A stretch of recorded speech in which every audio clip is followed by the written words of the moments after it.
ഇതെന്തിനാണ് തൂക്കിയിട്ട് കിടക്കുന്നത്? ഹലോ, എല്ലാവർക്കും നമസ്കാരം. അപ്പോൾ എന്തായാലും ഈ സിനിമ എല്ലാവരും കാണണം, തിയേറ്ററിൽ പോയിട്ടല്ലേ, എല്ലാവർക്കും ഇഷ്ടമാവും. ഇതിന്റെ സെറ്റ് എന്ന് പറഞ്ഞാൽ അടിപൊളിയായിരുന്നു. ഇത്രയും നല്ല ക്രൂവിന്റെ കൂടെ അഭിനയിക്കാൻ പറ്റി. പിന്നെ അരുൺമാമയൊക്കെ ഒരിത്തിരി ഒരു ബോറടിക്കാതെ അവിടെ നിർത്തിയിട്ടുണ്ട്. അപ്പോൾ അടിപൊളിയായിരുന്നു. പിന്നെ എനിക്ക് ഇതില് ഡാൻസ് ഉണ്ട്, സ്റ്റണ്ട് ഉണ്ട്. അപ്പോൾ ഇതിൽ കുറെ സർപ്രൈസ് ആയിട്ടുള്ള ഇതൊക്കെ ഉണ്ട്. ഞാൻ ഇതിന്റെ റിലീസിന് വേണ്ടി വെയിറ്റ് ചെയ്യാണ്, നിങ്ങൾ എല്ലാവരെയും പോലെ തന്നെ. പിന്നെ ഈ കോളേജിന്റെ മുന്നിൽ കൂടെ ഞാൻ പോയിട്ടുണ്ട്, പക്ഷെ ഇത് ഇതുവരെ കണ്ടിട്ടില്ല. നല്ല അടിപൊളിയാണ്.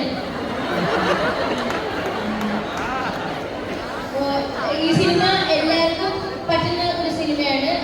കുട്ടികൾക്കും പറ്റും, ഫാമിലിക്കും പറ്റും, എല്ലാ ഏജ് ഗ്രൂപ്പിലുള്ളവർക്കും പറ്റും.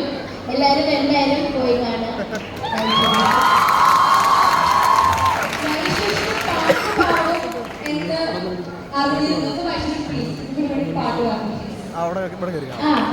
പിന്നെ വൈശിഷ്ടല്ല, വസിഷ്ഠാണ്.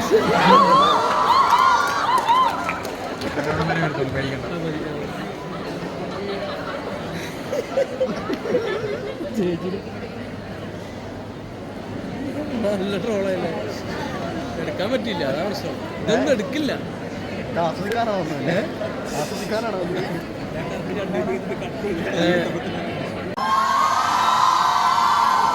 Hi, how are you? എല്ലാവർക്കും സുഖമാണെന്ന് വിചാരിക്കുന്നു. ഹായ് ഹായ് കുറച്ച് പരിചയമുള്ള മുഖങ്ങൾ ഇവിടെ ഉണ്ട്. അപ്പോൾ ഇല്ലേ, അപ്പോൾ ഭയങ്കര അധികം സന്തോഷങ്ങളുണ്ട്. I think this is my second time. ആദ്യം ഇവിടെ വന്നത് ജൂൺ സിനിമയ്ക്ക് ശേഷമായിരുന്നു. അപ്പം ഭയങ്കര സപ്പോർട്ടായിരുന്നു ഈ കോളേജിൽ വന്നപ്പോൾ. ആൻഡ് ഓൾസോ ഇവിടെ കുറച്ച് ആൺപിള്ളേർ ഇവിടെ കാണുന്നുണ്ട്. എന്നാലും ഞാൻ പറയുന്നത്, ആൺപിള്ളേർക്ക് ഇവിടെ വരാൻ ഇപ്പോഴൊന്നും പറ്റാറില്ല. അപ്പം ഞാനിതൊരു ഭാഗ്യമായിട്ട് കണ്ടുകൊണ്ടിരുന്നു.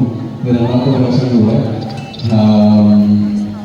സോ ഈ സിനിമ സുധിച്ചേച്ചി പറഞ്ഞ പോലെ this film is completely about fun, relationship, ഇങ്ങനത്തെയൊക്കെ ഭയങ്കര ഹ്യൂമറസ് ആയിട്ട് കൊണ്ടുപോകുന്ന സിനിമയാണ്. ഞാൻ എൻ്റെ കരിയറിൽ ഏറ്റവും കൂടുതൽ എൻജോയ് ചെയ്ത് വർക്ക് ചെയ്തൊരു സിനിമയാണ്. എല്ലാ ദിവസവും സെറ്റിൽ പോയിട്ട് പുതിയൊരു കാര്യം ചെയ്യാൻ ഭയങ്കര എക്സൈറ്റഡ് ആയതുകൊണ്ട് വർക്ക് ചെയ്തൊരു സിനിമയാണിത്. ആൻഡ് എൻ്റെ കൂടെ ബിൻസിയാണ് എൻ്റെ പേരായിട്ട് അഭിനയിക്കുന്നത്.